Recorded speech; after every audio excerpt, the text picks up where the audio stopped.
La iglesia no tiene escenario, tiene altar. En el escenario hay espectáculo, en el altar hay sacrificio. La iglesia no tiene show, tiene culto. En el show hay exhibición, en el culto hay rendición.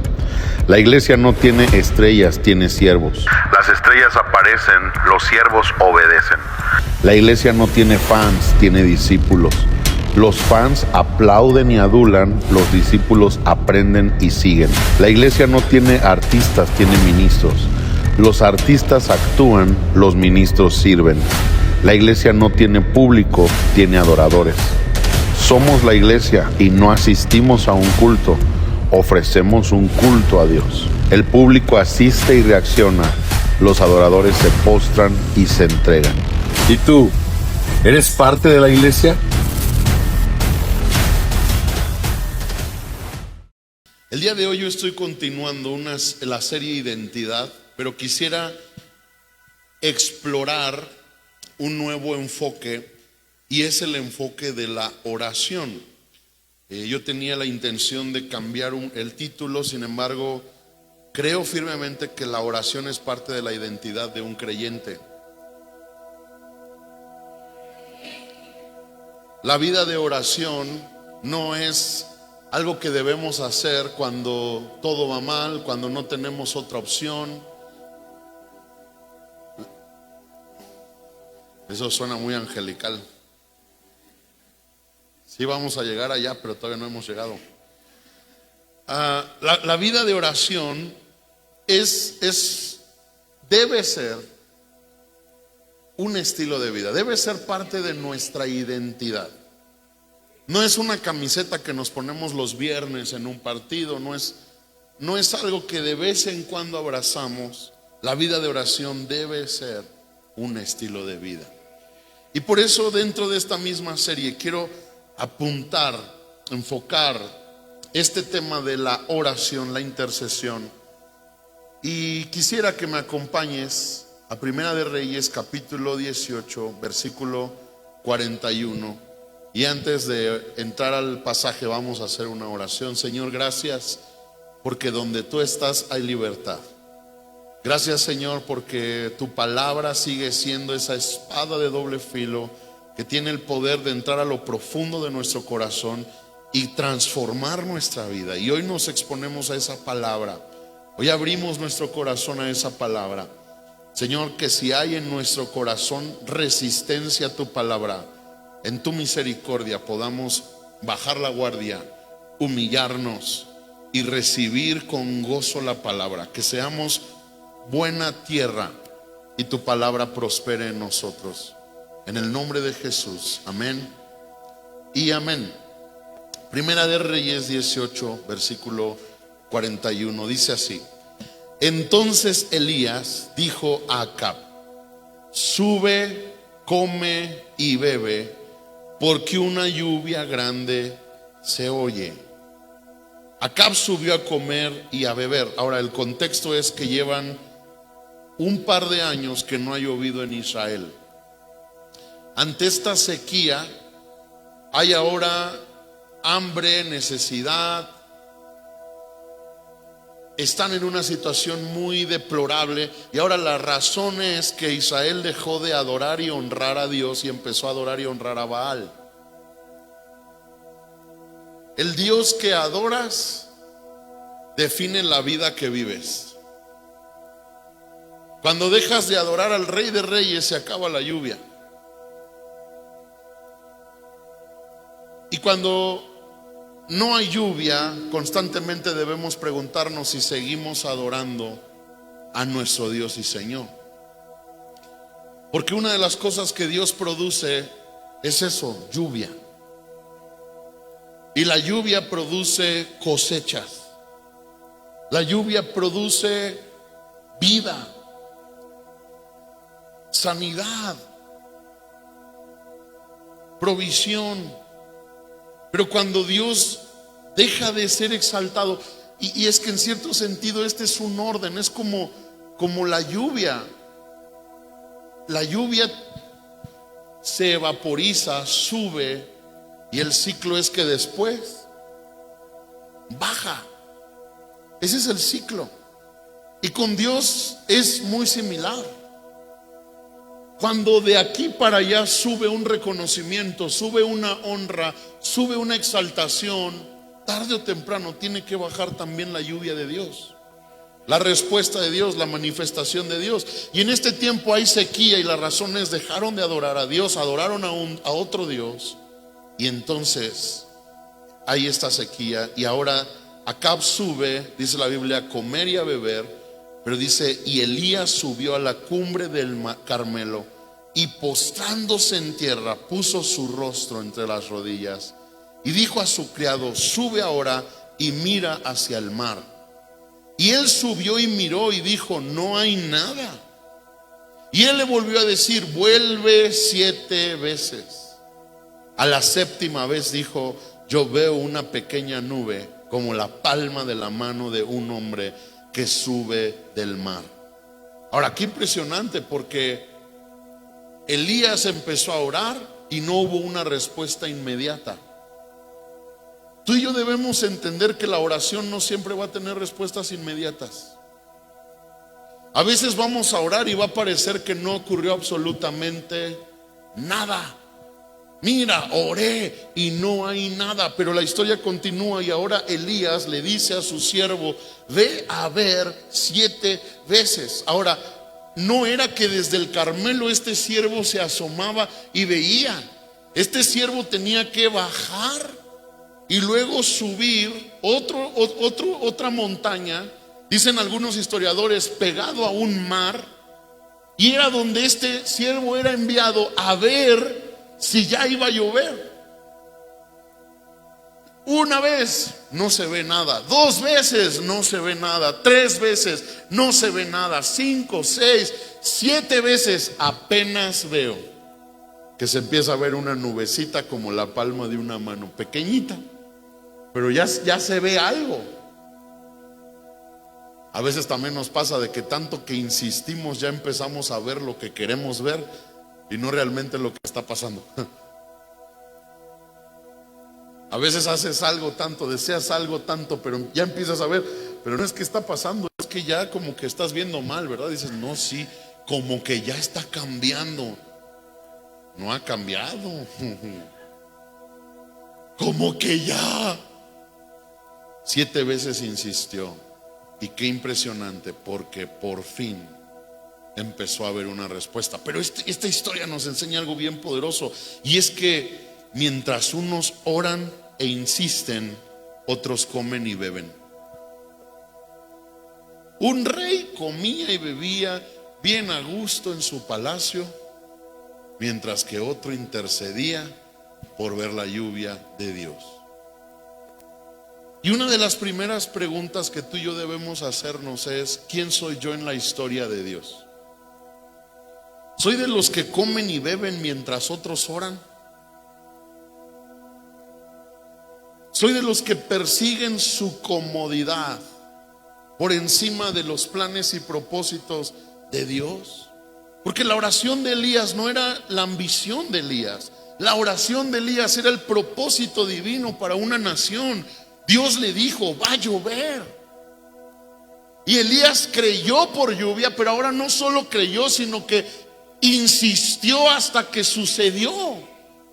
Sabes que cuando Dios nos da una palabra, no es solamente recibirla, es insistir hasta que esta palabra se materialice. Dios tiene planes de bien y no de mal. Dios tiene una voluntad buena, agradable, perfecta. Sin embargo, eso no va a suceder por arte de magia. Eso va a ser el resultado de una hora, de una iglesia, de una congregación, de una familia, de un hombre, de una mujer que se levante a insistir hasta que lo que Dios ha hablado se vuelva una realidad. Tú quieres que llueva, vamos a orar porque llueva, y no vamos a orar una vez.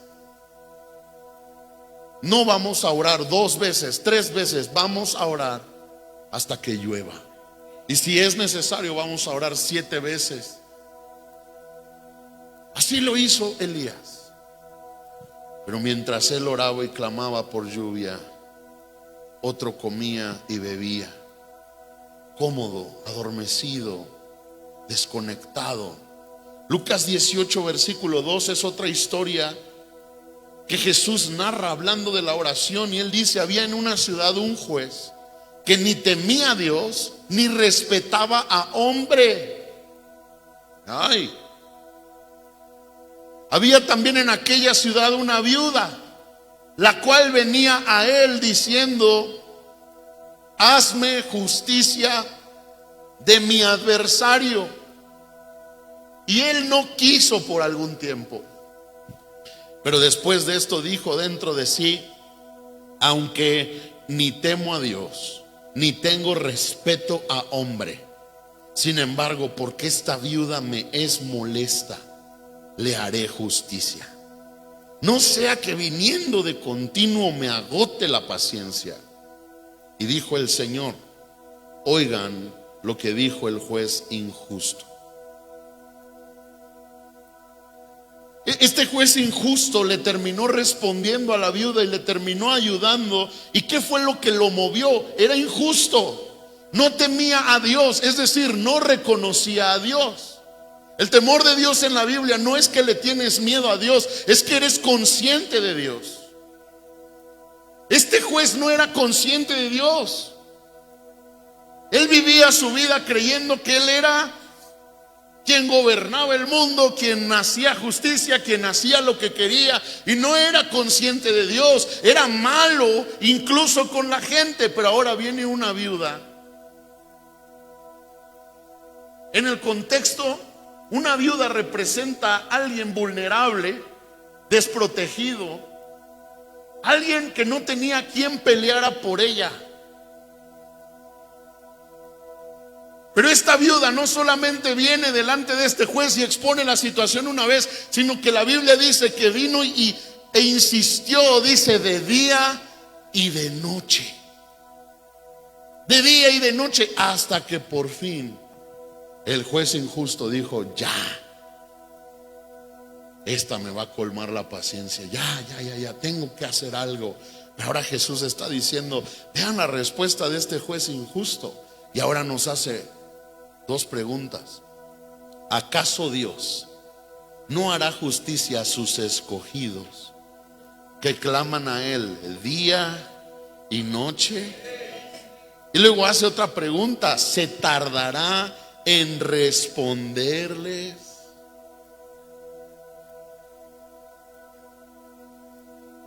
A veces nos frustramos en la oración porque no vemos resultados. Estamos como Elías y su primera oración, no se ve nada.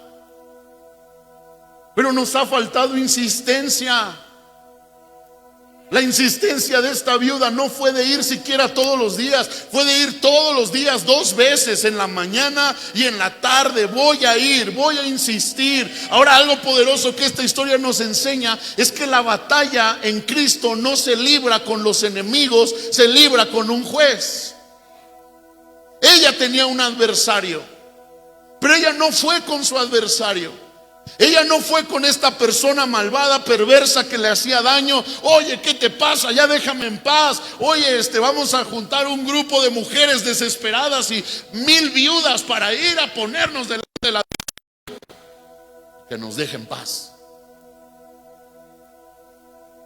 Vamos a llamarle a revolución judicial. Que nos hagan justicia. Las viudas queremos justicia. Esta mujer entendió algo. Las batallas no se libran con los enemigos, las batallas se libran con un juez. El campo de batalla necesita de un juez que abogue, que pelee y que se levante por mí. Y en esta historia, ¿sabes quién es el juez que quiere levantarse por una iglesia? ¿Sabes cuál es el juez que quiere levantarse por una mujer, por un hombre, por un matrimonio, por una familia? Si el juez injusto hizo algo por esta mujer, ¿acaso Dios no va a hacer justicia a sus escogidos que claman a Él día y noche? ¿Se tardará en responderles? A veces, ¿por qué se ha prolongado tanto la respuesta de Dios? Porque no hemos insistido.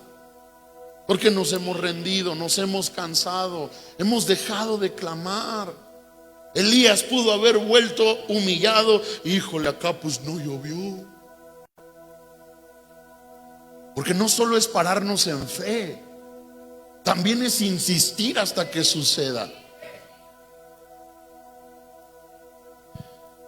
Jeremías 48, versículo 10, dice algo muy fuerte. Maldito el que haga indolentemente la obra de Dios. Maldito el que haga indolentemente la obra de Dios. Ahora, la palabra indolente significa que no se afecta o conmueve.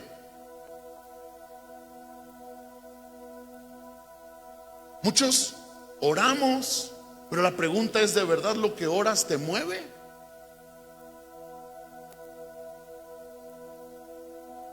Muchos conocemos, por lo menos, que la gran comisión es ir y hacer discípulos.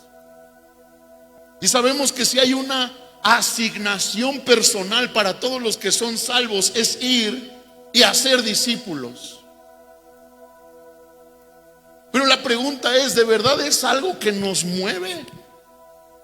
¿De verdad es algo que nos conmueve? ¿De verdad es algo que se ha vuelto personal para nosotros? Porque esa es la obra de Jehová. Y muchos hemos hecho la obra, pero de manera indolente. No nos afecta, no nos conmueve. ¿Sabes por qué no nos afecta ni nos conmueve? Porque no se ha vuelto personal. A veces carece de sentido orar por niños que no son mis hijos. Es que yo estoy bien. Es que a mí no me ha pasado nada. A veces carece de sentido levantar un clamor por una ciudad porque nosotros estamos cómodos. Yo estoy comiendo y bebiendo y hasta el día de hoy nada me ha faltado. Pero qué tragedia, porque Dios dice: maldito el que haga la obra de Jehová de manera indolente, que no se conmueve, que no se afecta, pero también significa flojo y perezoso. Ahora esto se resume en algo muy específico: ha dejado de ser personal. ¿En qué momento algo se vuelve personal? En el momento que tú amas y mantienes una pasión por algo, se vuelve personal. ¿Sabe? Yo recuerdo cuando empecé a conocer a la pastora Aniel. Los dos éramos jovencitos. Yo la conocí, yo tenía 17 años, ella tenía 16 años, en un congreso de hijos de pastores aquí en Morelia que yo organicé. Y gracias a Dios, ella vino. Y yo, pues desde que la vi, honestamente, a mí me gustó mucho. A cambio, yo no le gusté a ella. Cuando la conocí y empezamos a hablar, y pasó como 2 años de estar hablando, un día le dije: me gustas. Dije: y desde que te vi me gustaste. Y ella me dijo: ay, qué bonito. Y luego me respondió diciendo: vamos a ser amigos.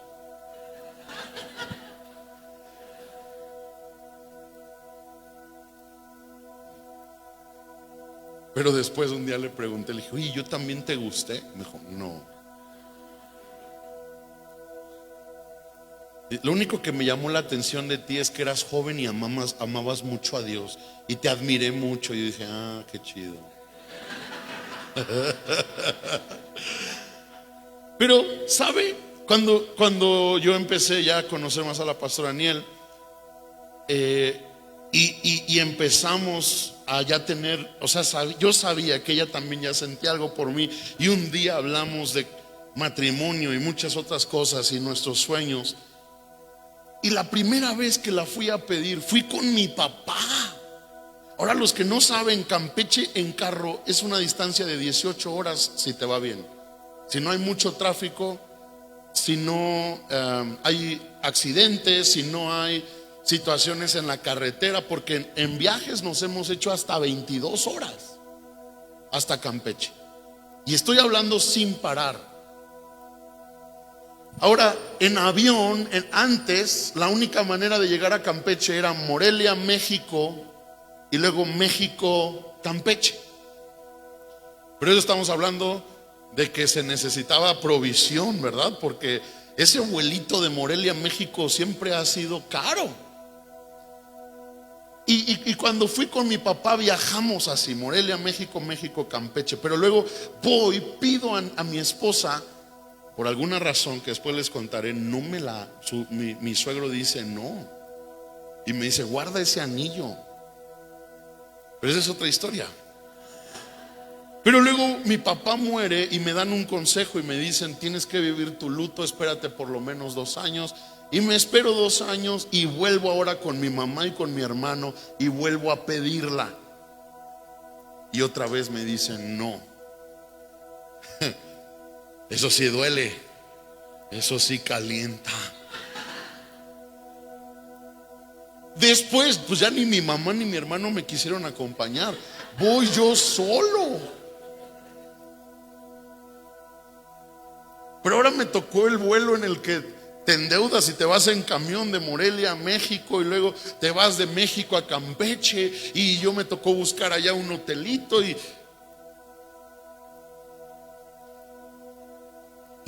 después de eso algunas veces más visité a la pastora Aniel.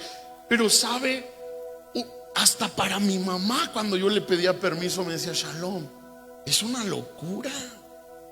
O sea, estás cruzando medio país nomás a eso.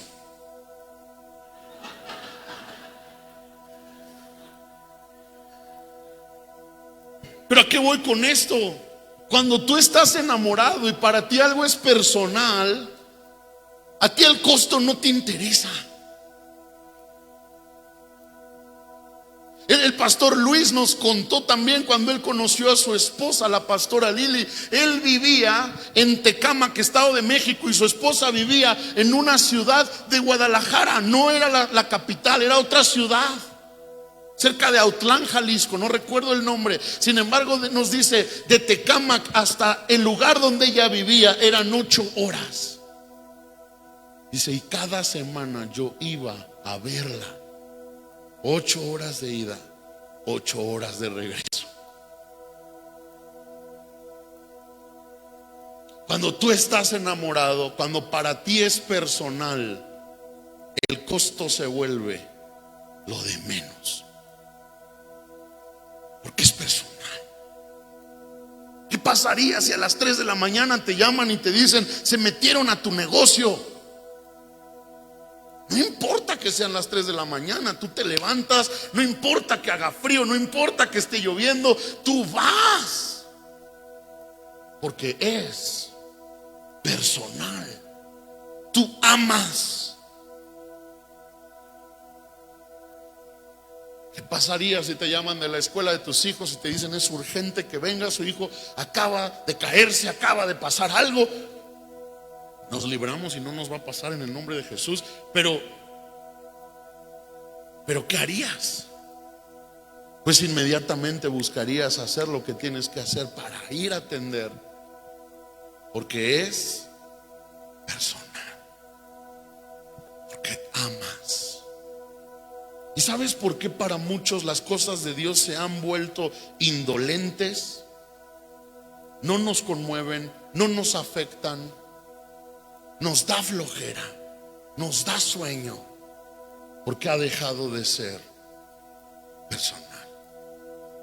Y en Apocalipsis capítulo 2 versículo 4, Dios escribe a la iglesia de Éfeso, quien históricamente era una iglesia extraordinaria. Si usted lee los atributos que la iglesia de Éfeso tenía, que Dios mismo reconoce en la carta, dice wow, porque dice, yo conozco tus obras, tu arduo trabajo, yo reconozco que tú has sufrido por mi nombre, que has tenido paciencia, que has expuesto a los que se dicen ser apóstoles y no lo son.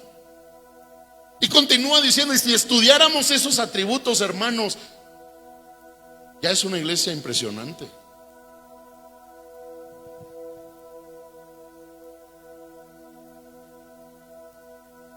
Hoy en día muchos no estamos dispuestos a sufrir por Dios.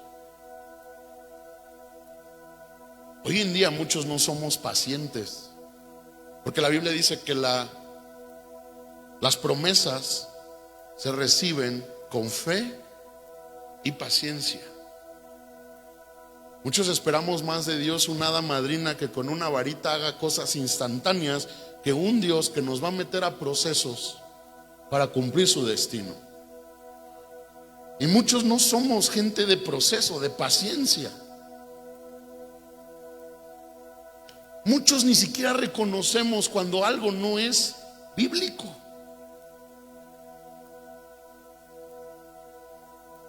Nos encanta y nos mueve lo emocional.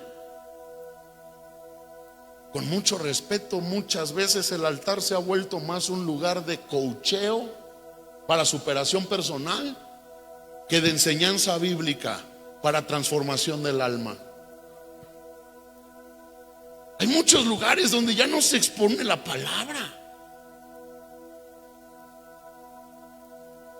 pero hay muchos ni cuenta nos damos.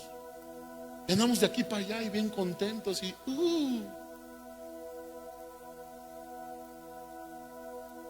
O sea, ya cuando ves esos atributos te das cuenta, esa iglesia estaba en otro planeta. Pero luego te vas al libro de los Hechos y encuentras que Dios habla en este libro acerca de Timoteo, quien era el pastor, quien era un joven, y Pablo le dice en 2 Timoteo que nadie tenga en poco tu juventud, sino sea ejemplo de fe, conducta, esperanza. Y impresionante, porque en el libro de los Hechos encontramos que la iglesia de Éfeso fue una iglesia que vivió un avivamiento tan fuerte que la gente traía los paños de sus enfermos para que se orara por ellos en la iglesia, y ellos se los llevaban a su casa y sus enfermos sanaban.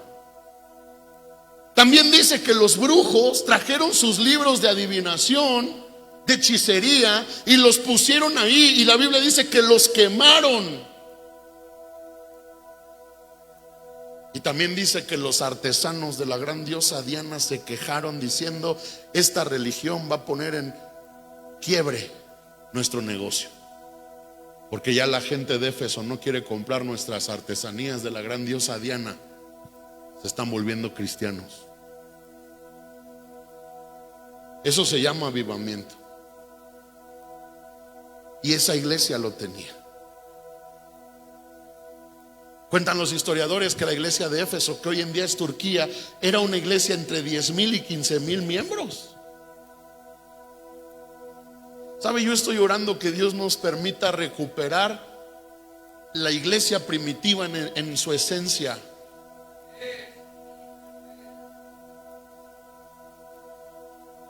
Porque tristemente hoy en día el modelo de muchas iglesias es que entre más tibia, más grande. Iglesias avivadas no siempre son grandes, pero yo le digo a Dios: Señor, no tiene que ser así. Permítenos un día ser un testimonio y un ejemplo de que la realidad de Dios sí prospera, sí levanta. Yo anhelo un día ser un testimonio para mucha gente en todo México y en todo el mundo, de decirles, y no por ser lights, crecimos. Que un día nos pregunten: ¿por qué han crecido tanto? Porque hemos sido fieles a este libro y porque Dios se ha movido. Porque la iglesia no es mi reino, la iglesia no es mi movimiento, la iglesia no es mi negocio. La iglesia es el reino de Dios.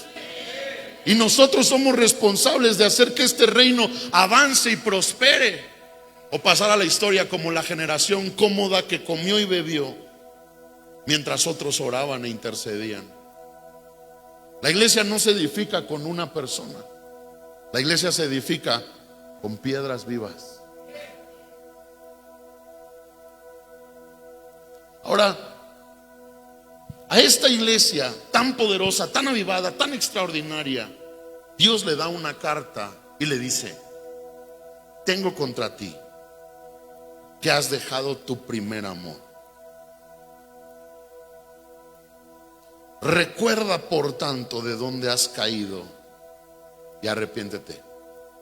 Qué fuerte, porque Dios acaba de reconocer sus atributos, pero ahora Dios le está diciendo: perdiste tu primer amor y para mí ya caíste de donde estabas. Lo que nos enseña que a Dios nunca le va a impresionar la superficie de una iglesia. A Dios nunca le va a impresionar lo que se ve.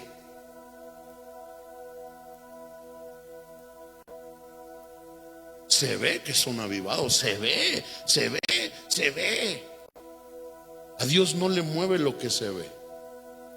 Dios se da cuenta de la esencia y le dice a Éfeso: tienes atributos increíbles, pero hay un problema. Dejaste tu primer amor y has caído. ¿Qué es dejar el primer amor? Dejó de ser personal. Ya no te mueve. Si puedo, si siento, si me parece, si estoy de acuerdo, si se alinean los astros. Pero ya no es algo que muchas veces nos conmueve, nos afecta. Y esto se pone más fuerte porque entonces Dios dice: recuerda de dónde has caído, arrepiéntete y haz las primeras obras. ¿Qué son las primeras obras? ¿Qué sucedió cuando tú te encontraste realmente con Dios? Ahora, un encuentro verdadero con Dios tiene frutos, tiene evidencias. No, es que yo me encontré con Dios, pero vi que eso no funciona y me fui a otra religión. Perdóneme, usted no se encontró con Dios. Usted se encontró con un movimiento religioso que no le funcionó de nada, porque ningún movimiento sin la esencia de Dios prospera. Porque el que se encuentra con Dios no puede quedarse igual. Todo hombre, toda mujer que tuvieron un encuentro con Dios sufrieron algo, transformación. Es que mi esposo tiene 100 años en la iglesia y yo no veo que transforme. Pues él no se ha encontrado con Dios. No hay de otra. Nos encontramos con un movimiento religioso y se nos volvió una costumbre. Pero un encuentro con Dios transforma. Ahora, ¿qué entonces es las primeras obras? ¿Qué pasa cuando alguien se encuentra de verdad con Dios? ¿Qué sufres? ¿Qué te pasa? Ok, vayámonos a lo natural. ¿Qué sucede cuando un bebé nace? Sí, llora. Pero una de las cosas más importantes es: ahora ese bebé tiene que comer. Yo recuerdo nuestros 2 bebés. Nacieron, les dieron un baño, pero lo primero que hicieron fue vestirlos y traérnoslos y dijeron: señora, deles de comer, deles pecho, pégueselo. El bebé no siempre va a saber cómo, pero pégueselo, ayúdele al bebé. Una de las primeras cosas que un recién nacido hace es tener hambre y tiene que hacer es comer, porque si no comes no creces. Si no comes, te vuelves vulnerable a enfermedades, infecciones, situaciones. Cuando alguien nace tiene que comer. Y cuando tú y yo hemos nacido de nuevo, una de las cosas naturales que debió habernos pasado debió habernos dado hambre. Hambre de este libro. ¿Qué dice Dios? Esos pasajes como los salmos que dice: cuánto amo yo tu ley, es mi delicia de día y de noche. Hermanos, esos pasajes no son pasajes inventados. Vamos a contratar un poeta y vamos a decir el sentimiento más profundo en algo que ni siquiera conoce y sabe, para que la gente piense. Eso nació de un corazón que dijo: esto funciona, esto cambia vidas, esto sana, esto prospera, esto transforma. Cuando alguien nace de nuevo, tiene hambre del libro. Te comes un libro, te comes la palabra. Le pasó a Ezequiel, Dios le dijo: haré de este libro como miel. Y la palabra dice que Ezequiel se lo tragó. Así dice. Algunos de nosotros necesitamos que Dios haga este libro como miel. Cuando alguien nace de nuevo, sabe otra de las cosas que se vuelve una respuesta natural, es que ahora tú quieres hablar con Dios y tú quieres oír a Dios. Tú entiendes que esto es personal, ya no es una religión. Lo que le pasa a Job, aunque temió a Dios toda su vida y sabía los principios, pero cuando él se encuentra realmente con Dios, dice: de oídas había oído de ti, mas ahora mis ojos te ven. Es decir, había abrazado una religión que había sido buena porque me dio preceptos de vida, me dio principios de vida, me enseñó lo que es bueno y lo que es malo, pero entiendo que no había tenido vida. Y eso es lo que vino a hacer Cristo: romper el velo de separación que había entre Dios y los hombres. Vino a romper un protocolo. Ya no necesitas de un hombre, ya no necesitas de una ayuda para entrar delante del lugar secreto. Ahora todos acérquense con confianza al trono de la gracia y alcanzarán oportuno socorro y alcanzarán misericordia. Todos tienen acceso. Oración. Pero otra de las cosas que sucede cuando alguien nace de nuevo es necesita ahora una familia espiritual. Un bebé no crece solito. Un bebé no se desarrolla solito.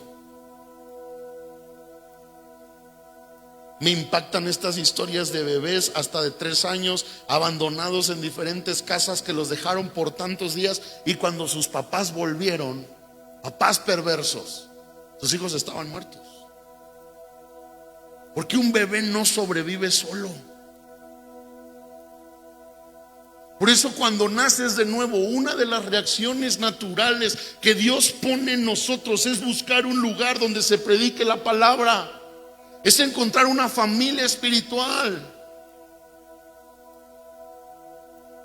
¿Cuáles son las primeras obras? Leer, orar, congregarme. Cuando muchos de nosotros entregamos nuestra vida a Cristo, también la iglesia se volvió nuestro lugar favorito. Y no se trata de encuéntrate al hermano más menso que quiera estar siempre en la iglesia para que te ayude, porque es lo que muchos pensamos. Se trata de entender que hay gente que la iglesia es su pasión. Hay gente a la que yo le tengo que decir: ya váyase. De verdad. Hemos tenido que aconsejar a mujeres y decirles: hermana, no está bien que usted todo el tiempo aquí. Vaya a su casa, atienda a sus hijos. Pero es una respuesta natural cuando alguien le entrega su vida a Cristo. Ama su casa, se vuelve tu lugar favorito. Mejor es un día estar en tus atrios que 1000 días fuera de ellos. Pero ¿qué nos ha pasado a muchos? Hemos dejado de hacer las primeras obras. Y las primeras obras sostienen la esencia de tu fe. Deja de orar, deja de leer, deja de congregarte y te vas a morir. Deja de orar, deja de leer, deja de congregarte y las cosas de Dios perderán relevancia en tu corazón y en tu espíritu.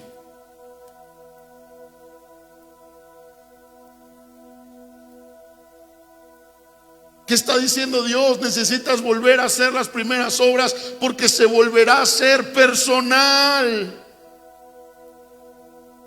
¿Qué pasa cuando todos los días vuelves a insistir en levantarte más temprano de lo habitual para ir a tu altar con Dios y simplemente decir: te amo, te necesito, ayúdame, reconozco que sin ti no puedo? Algo en ti se afecta. No somos perfectos y aún a veces empezamos con el altar y se nos quiere atravesar el chamuco. Pero que hayas empezado con Dios te ayuda a decir: ay, Señor, ayúdame, ayúdame, ayúdame, dame paz. Un gran hombre de Dios dice: cuando empiezas tu día con Dios, no acabarás tu día con Satanás.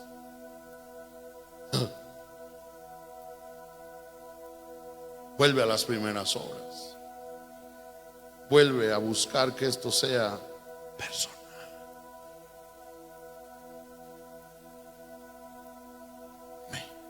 Me conmueve, me afecta.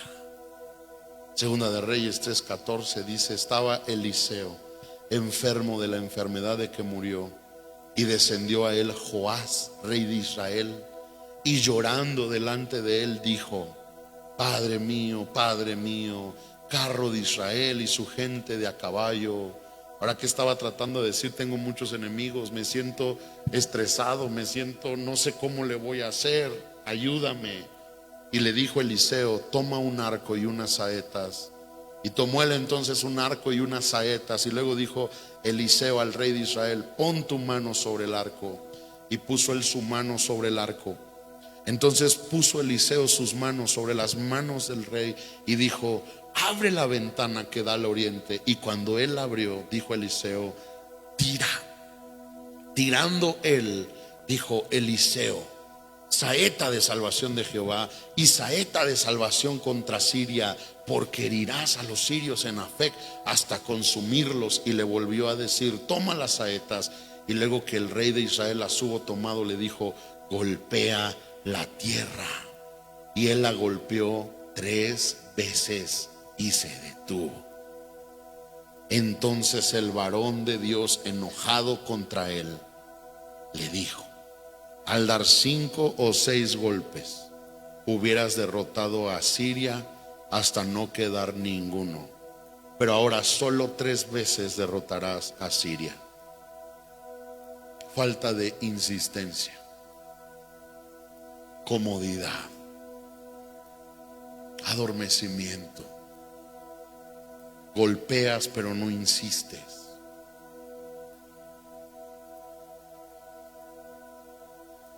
Te van a servir tus 3 golpes, pero solo 3 veces. Pero si hubieras insistido, le dice el profeta, habrías triunfado para siempre. Ahora qué fuerte, porque lo que acá estamos leyendo, hasta el día de hoy sigue habiendo una guerra de Israel contra Siria. Y hubo un rey llamado Joás que pudo haber cambiado la historia, pero no lo hizo por falta de insistencia. Nuestras decisiones hoy no son sin poder. Nuestras decisiones hoy pueden afectar nuestras generaciones un día.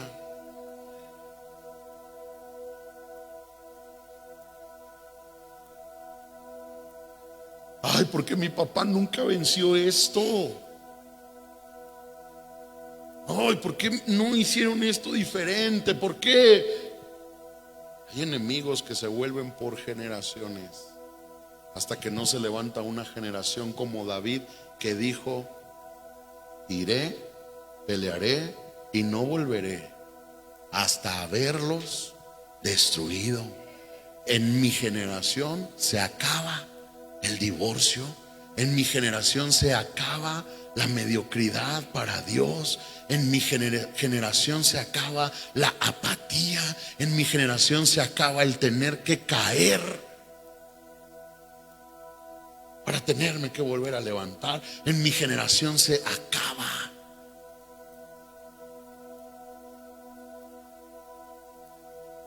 No podemos ser una generación indolente, que no se afecta, que no se conmueve. Sabes que en la Biblia hay un rey que dijo, pues el rey Ezequías, Dios le dijo: a tus hijos les va a ir mal por tus decisiones. Y él dijo: pues, ay, qué bueno, va a ser a ellos. Yo ya no voy a estar aquí. ¡Qué mentalidad tan podrida! ¿Cómo puedo pensar así? Será mis hijos. La mentalidad de Dios es mentalidad generacional. Yo quiero que a mis hijos les vaya mejor que a mí. Yo quiero que mis hijos sean más profundos en Dios de lo que yo he sido. Yo quiero que mis hijos alcancen lugares en Dios que yo nunca voy a alcanzar. Quiero que tengan un matrimonio más pleno, porque es personal. Pero ¿en qué momento ha dejado de ser personal las cosas de Dios?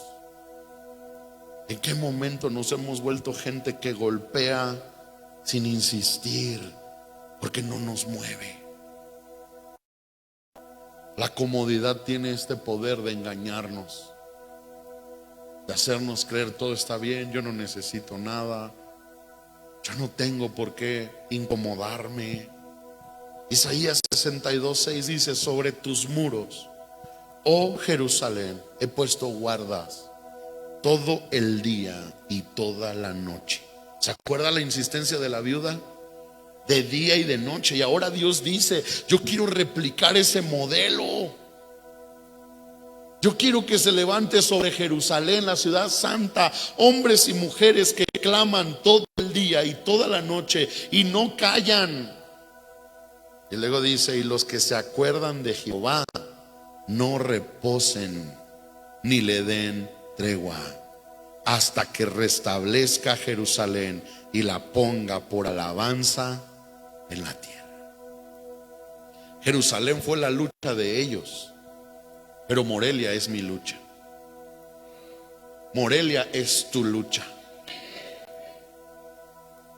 Los guerreros son su lucha, pero los Santinelli son mi lucha. Los Arceos son tu lucha. Los Quintana, Basurto son tu lucha. Los Hernández son tu lucha. Los Durán son tu lucha. Pero tiene que haber alguien que entienda esto. Yo no puedo reposar, yo no puedo dar tregua hasta que Él restablezca mi casa, mi vida, mi matrimonio, mi ciudad, y la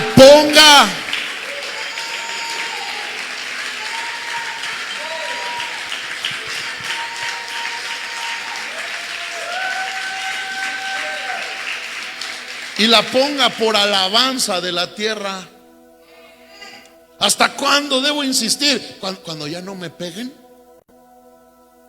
cuando ya no sea pobre, cuando ya no tenga calcetines rotos, cuando ya comamos y nos llenemos, cuando ya se hayan roto las ataduras, hasta que aquello por lo que ora se vuelva la alabanza de la tierra. Que sea un testimonio vivo de la evidencia, del poder, de la grandeza, de la realidad de Dios.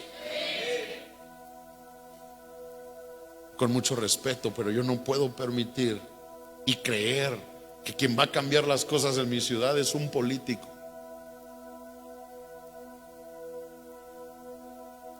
Porque nunca lo han hecho. Yo no puedo creer que es un sistema judicial, porque nunca lo han hecho.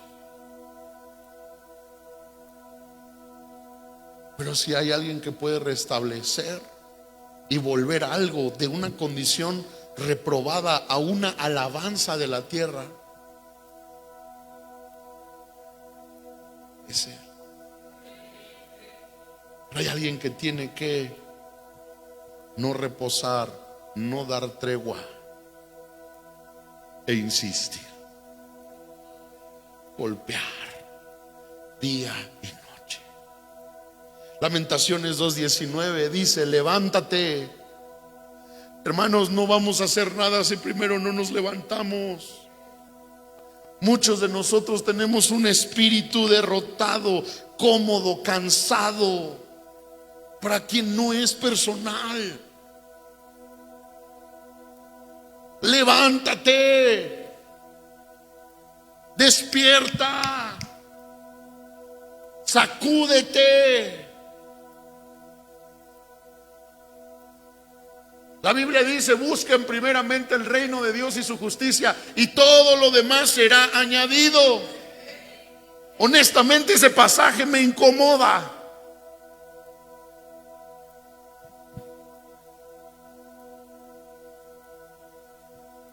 Porque cuando tú y yo nos enfocamos en la vida, abrazamos asignaciones y nos hacemos responsables de cosas, y de pronto Dios viene y te dice: busca primero mi reino y mi justicia. Ahora, no quiere decir que voy a dejar de trabajar y voy a dejar de ser responsable, pero sí quiere decir que debe haber una prioridad por encima de lo que hago en la vida. No dice deja de buscar tu comida, no dice deja de buscar prosperar, no dice deja de trabajar, pero sí dice busca primero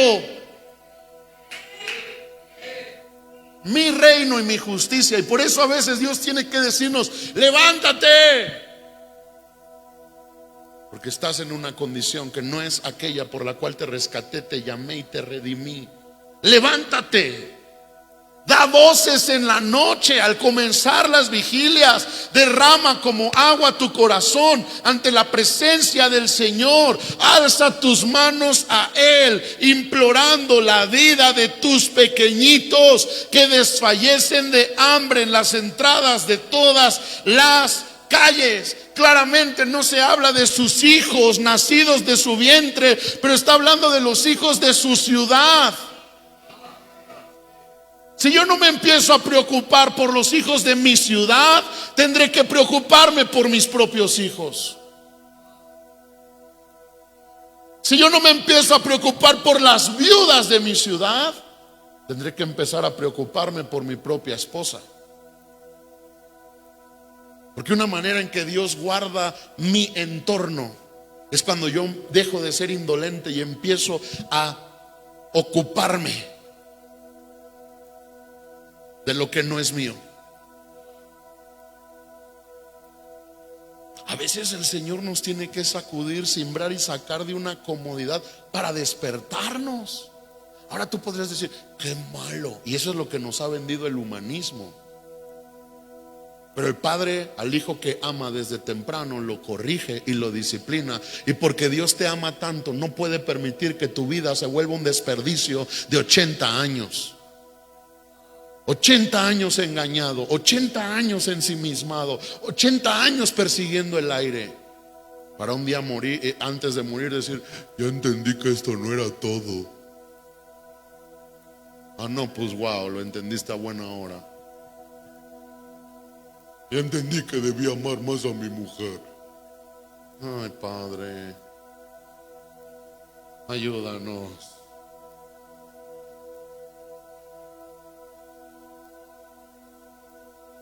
Cuando yo estuve 11 días internado por el COVID y casi me muero 2 veces,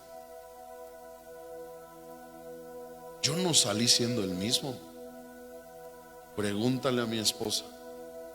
Pero yo no salí de ese lugar siendo el mismo. Salí con una urgencia de aprovechar mi vida. Salí con una urgencia de entender que esta es mi oportunidad. Este es mi momento. No hay otro. Yo no quiero pasar a la historia como el hombre que nunca pudo doblegar su orgullo y abrazar, amar y exaltar a la mujer que Dios le dio. No quiero pasar a la historia como el hombre que nunca pudo vencer sus propias inseguridades para afirmar a sus hijos y darles seguridad. Quiero pasar a la historia como un hombre que dijo: pues es que Morelia así siempre ha sido. ni modo. Nos tocó vivir en Morelia, ni modo. Yo no sé si Dios me va a usar para cambiar mi realidad, pero por lo menos me quiero morir insistiendo y creyendo.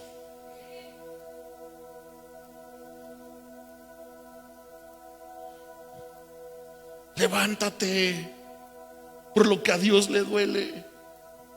¿Sabes por qué este profeta se levantó y entendió? Yo tengo que clamar por esos niños, porque él entendió. Por esos niños nadie clama, pero esos niños le duelen a Dios.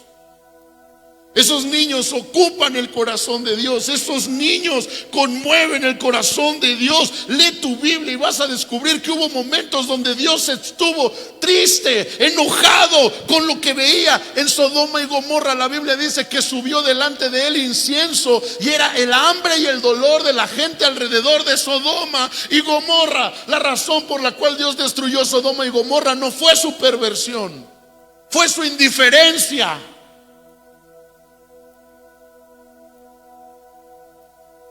¿Cómo este profeta entendió? A Dios le duele, y si a Dios le duele, a mí me tiene que doler, a mí me tiene que mover, a mí me tiene que despertar. Yo soy la voz que tiene que subir desde esta ciudad a clamar, insistir, pelear de día, de noche. Dios, Morelia te necesita. Dios, los niños. Dios, las viudas. Dios, la condición económica de mi ciudad. Dios, la injusticia en el gobierno, la corrupción.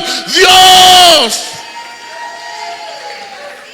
La Biblia dice: busquen el bien de la ciudad a la que van a vivir. Y si aquí vas a vivir, busca el bien. Yo no le hago mal a nadie, y al contrario, le doy al perrito su kilo de croquetas. Y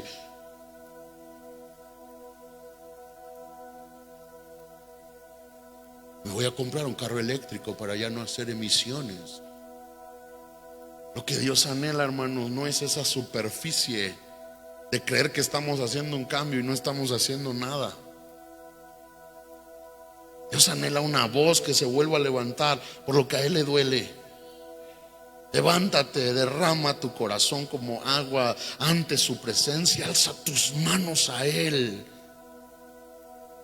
clamando por los pequeños de tu ciudad, tu entorno, tu contexto, que desfallece sin Él. Quiero terminar. Primera de Reyes 20:22 dice: más tarde el profeta se presentó ante el rey de Israel y le dijo: no se duerma usted en sus laureles. Piratearon al profeta. Trace un buen plan, porque el año entrante el rey de Siria volverá a atacar. Tú tienes un enemigo que vino a robar, matar y destruir. Y muchos de nosotros somos testimonios de haber escapado de las garras de un faraón que con todo su ejército nos hizo destruir. Pero Dios abrió el mar, lo cruzamos en seco. Tenemos testimonios, pero el enemigo no se ha rendido y no se va a rendir. Muchos decimos: para la gloria de Dios yo ya soy salvo. Y qué bueno que seas salvo. La pregunta es: ¿das fruto? Gracias a Dios yo ya soy salvo, y qué bueno que seas salvo. La pregunta es: ¿tu oración está cambiando el ambiente? Porque a algunos de nosotros Satanás no nos pudo impedir ser salvos, pero sí nos puede impedir ser fructíferos. Sí nos puede impedir ser una iglesia incómoda.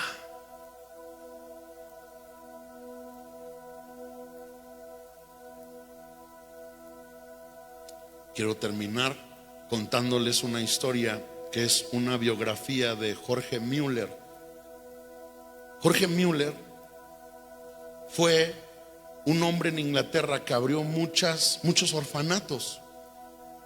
Y aunque Jorge Müller era una persona cercana a la reina de Inglaterra y tenía la oportunidad de tener un buen trabajo, de ser una persona con muchas oportunidades, Jorge Müller entendió que su llamado era abrir orfanatos. Y él abrió orfanatos en Inglaterra, y no solo uno, abrió varios. Pero cuenta la biografía que muchas veces a la hora de la comida, los niños se sentaban en la mesa porque era una disciplina. A tal hora se tenían que sentar, hacían una oración, pero el problema es que no había qué les iban a poner en la mesa. No había comida. Porque a menudo, cuando Dios te llama, Dios te sostiene. Pero no siempre dependes de algo seguro. Son milagros. Y Jorge Müller entendió. Y él sentaba a los niños y ellos oraban, y los niñitos estaban esperando su comida contentos. Y dicen que mientras les llegaba la comida, ellos empezaban a cantar, porque normalmente no llegaba la comida a la hora. Pero ellos no sabían que no era porque se había tardado el chef, era porque no había comida. Pero de repente, cuenta la biografía de Jorge Müller, que constantemente llegaba gente, a veces media hora, a veces una hora, a veces 2 horas después de la hora de comida. Ya tenías 100 niñitos cantando 2 horas después de que tenían que ya haber comido. Yo creo que se les acababa la lista de canciones. Pero cuenta la biografía que de repente alguien tocaba la puerta, y casi siempre era gente de la reina de Inglaterra con bolsas grandes de pan y costales de papas, que venían y decían: esto nos sobró de un banquete que tuvimos ayer. ¿Les servirá de algo? Y la gente que recibía eso decía: ¡ay, gloria a Dios! Sí. Y agarraban los costales y agarraban las bolsas de pan, y rápido ponían a hervir esas papas, y rápido, para poderles servir a los niños la comida de ese día. Pero cuentan que hubo una ocasión donde la misma reina quiso ir a ver el orfanato. Estos sirvientes de la reina que iban le contaban los testimonios, decían: hoy no vas a creer, no tenían nada que comer y llegó tu comida, y todos se pusieron bien felices, y todos los niñitos estaban cantándole a Dios y orándole a Dios. Y un día la misma reina dijo: yo quiero ir al orfanato, yo quiero conocer lo que está haciendo Jorge Müller. Y llegó la reina, tocaron la puerta, y cuando abren la puerta es la reina. Y la que la recibió, pues yo creo hasta se desmayó.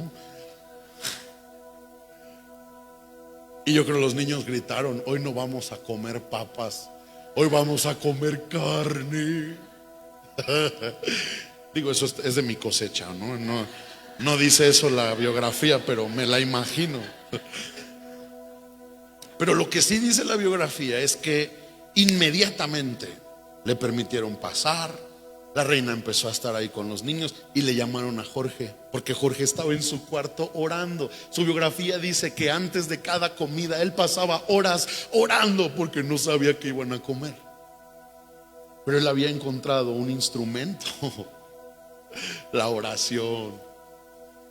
Y entonces le tocan a Jorge en su cuarto, y no abre, y vuelve a tocar y tocar y tocar. Y de repente Jorge Müller por fin abre, enojado, porque su gente ya sabía que estaba orando. ¿Qué pasó? Vino la reina. ¿Y sabes qué hizo Jorge? Les dijo: díganle que me espere, porque estoy hablando con el Rey de Reyes. Y cerró su puerta y volvió a arrodillarse para hablar con Dios. ¿Cuántas veces tantas cosas nos han movido de nuestro momento de oración? ¿Y sabes cuál es el problema? No es que somos gente muy ocupada, es que somos gente sin una revelación completa. Porque cuando tú entiendes con quién estás hablando, Tú debes entender que todo lo demás puede esperar. Estoy hablando con el Rey de Reyes. Perdóneme, reina, pero quien me sostiene no es usted. Dios la ha usado a usted, pero ha sido Él. Perdóneme, reina, perdónenme ocupaciones, urgencias, dificultades, pero yo reconozco que si primero no hablo con el Rey de Reyes, si no insisto al Rey de Reyes, esto se derrumba, esto se cae, esto pierde sentido. Hay un orden. Y he entendido que el Rey de Reyes es primero. Cuando deje de hablar con la reina, con el rey, podré atenderla. Y después fue algo que también replicó Spurgeon. La historia cuenta que él era un gran médico y rehusó ser el médico de la realeza de cabecera, porque se volvió el predicador en la iglesia Westminster en Inglaterra, muy famosa. Si usted va a Inglaterra, puede ir a esta capilla, famosa porque se empezó a llenar de gente después de que nadie quería oír de Cristo. Se empezó a abarrotar. Pero un día también la historia de Spurgeon dice lo mismo, que la reina lo vino a buscar, más bien la reina lo mandó llamar, pero él respondió lo mismo que Jorge: voy a ir, pero primero tengo que atender algo más importante. Estoy hablando con Dios. Nuestra sociedad, nuestra cultura y nuestra ciudad tiene que entender que tú y yo vamos a ir, pero hay algo más importante.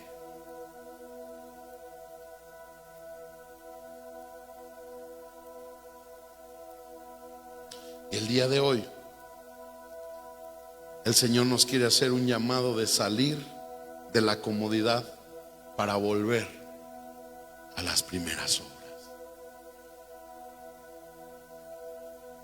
Las primeras obras, volver a ellas es incómodo. Es como cuando vuelves a hacer ejercicio. Es como cuando vuelves a poner una dieta. Primero es difícil. Otra vez. Ahí viene la subida. Ay, esta lechuga no sabe al cielo, sabe rara. No era para mí. Pero cuando tú empiezas a abrazar otra vez el ritmo, te empiezas a maravillar de los resultados. Wow. No sabes lo libre que hoy me siento. No sabes cómo hoy puedo ver a esa gente que me cae gorda y ya ni me caen gordos. No sabes cómo ya no me lastima la actitud de esta gente. Eso lo produce la presencia de Dios. No sabes cómo hoy tengo sueños, aspiraciones, esperanzas y no frustraciones. No sabes cómo hoy, aunque mi realidad me sigue incomodando y espantando, pero ya sé que este no es mi final. Cuando tú empiezas a permanecer en la esencia de Dios, empiezas a recuperar otra vez un ritmo, un sueño, una esperanza, una fuerza, y eso te vuelve a enamorar de las primeras obras. Hoy el Señor nos hace un llamado, y el llamado es salir de la comodidad. Yo te quiero animar, si te es posible, por tu salud, si te es posible, por tu condición, sal de tu lugar y ven al altar. Si tú estás enfermo de tus piernas, no te puedes levantar, no te preocupes, quédate en tu lugar, yo lo entiendo.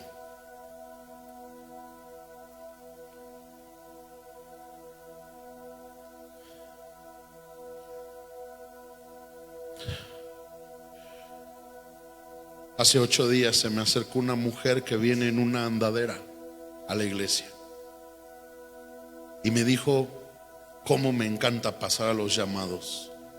aunque se me dificulta. Con lágrimas en sus ojos me decía cómo Dios la ha tocado cuando ella se ha esforzado en venir al altar. Y con amor te digo, hay poder en dejar la comodidad, hay poder en dejar lo cotidiano, hay poder en soltar lo de siempre. Y si tú quieres, donde estás, levanta tus manos a Él. Y número uno es reconocer que si has estado adormecido,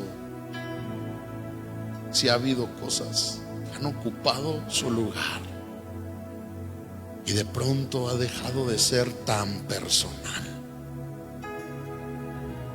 Hoy es un buen momento de reconocer y alinear